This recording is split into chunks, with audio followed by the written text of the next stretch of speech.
ചെറിയൊരു വിഷമം പങ്കുവയ്ക്കാൻ വേണ്ടി വന്നു. ഇപ്പോൾ തന്നെ ഉണ്ടായിട്ടുള്ള ഇൻസിഡൻസ് നിങ്ങൾക്ക് അറിയാലോ. നമുക്ക് എന്താ പറയാൻ പറ്റും, ഇവരൊക്കെ തീരുമാനിക്കട്ടെ. ഹേമ കമ്മിറ്റി റിപ്പോർട്ട് പുറത്തു വന്നതും അതിന് പിന്നാലെ നടൻ ജയസൂര്യക്കെതിരെ ഉയർന്ന ലൈംഗികാരോപണങ്ങളും വളരെ ഞെട്ടലോടെയാണ് മലയാളി പ്രേക്ഷക സമൂഹം സ്വീകരിച്ചത്. 2 പതിറ്റാണ്ടായിട്ട് മലയാള സിനിമാ രംഗത്തുള്ള ജയസൂര്യ ഇതുവരെ യാതൊരു ചീത്തപ്പേരും കേൾപ്പിക്കാത്ത താരമായിരുന്നു. അതുകൊണ്ട് തന്നെ ജയസൂര്യയെക്കുറിച്ചുള്ള ആരോപണങ്ങൾ പലർക്കും അവിശ്വസനീയമായിരുന്നു. ജയസൂര്യയെക്കുറിച്ച് ആരോപണം ഉന്നയിച്ച ഒരു സ്ത്രീ കഴിഞ്ഞ ദിവസം താൻ ഉദ്ദേശിച്ച വ്യക്തി ജയസൂര്യ അല്ലെന്ന് വ്യക്തമാക്കിയിരുന്നു. എന്നാൽ ഇന്ന് അവർ അങ്ങനെ പറഞ്ഞിട്ടില്ലെന്നു മാറ്റി പറയുകയും ചെയ്തു. അതേ സ്ത്രീയോടൊപ്പം കാഴ്ചയില്ലാത്തവർക്കൊരു സ്നേഹസ്പർശം എന്ന പരിപാടിയിൽ ജയസൂര്യ പങ്കെടുത്തിരുന്നു. മാത്രമല്ല, ആരോപണം ഉന്നയിച്ച 2 സ്ത്രീകളും ജയസൂര്യയും ഒന്നിച്ചുള്ള ചിത്രങ്ങൾ ഫേസ്ബുക്കിൽ പങ്കുവച്ചിട്ടുമുണ്ടായിരുന്നു.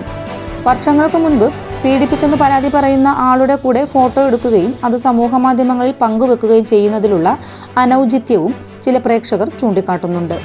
എന്തായാലും ഈ വിവാദത്തെക്കുറിച്ച് ജയസൂര്യയോട് ചോദിച്ചപ്പോൾ താൻ ഇപ്പോൾ പ്രതികരിക്കാനില്ല എന്നാണ് പറഞ്ഞത്. എന്തുകൊണ്ടാണ് പ്രതികരിക്കാത്തത് എന്ന് ചോദിച്ചപ്പോൾ ജയസൂര്യയുടെ മറുപടി ഇതായിരുന്നു: വളരെ വിഷമകരമായ ഒരു ഘട്ടത്തിലൂടെയാണ് ഞാനിപ്പോൾ കടന്നുപോയിക്കൊണ്ടിരിക്കുന്നതെന്നും ഇന്ത്യയിലെ നീതിന്യായ വ്യവസ്ഥയിൽ തനിക്ക് വിശ്വാസമുണ്ടെന്നും തെറ്റ് ചെയ്തിട്ടുണ്ടെന്ന് തെളിഞ്ഞാൽ എന്ത് ശിക്ഷ നേരിടാനും താൻ തയ്യാറാണെന്നുമാണ് ജയസൂര്യ പറഞ്ഞത്. വളരെ താഴെക്കിടയിൽ നിന്നും സ്വപ്രയത്നത്തിലൂടെ ഉയർന്നു വന്ന താരമാണ് ജയസൂര്യ.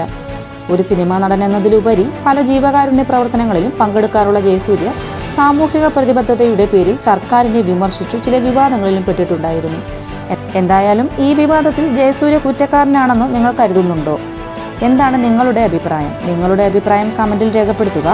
ഏറ്റവും പുതിയ സിനിമാ വാർത്തകൾ നേരത്തെ അറിയാൻ ഈ ചാനൽ സബ്സ്ക്രൈബ് ചെയ്യുക. നന്ദി, നമസ്കാരം.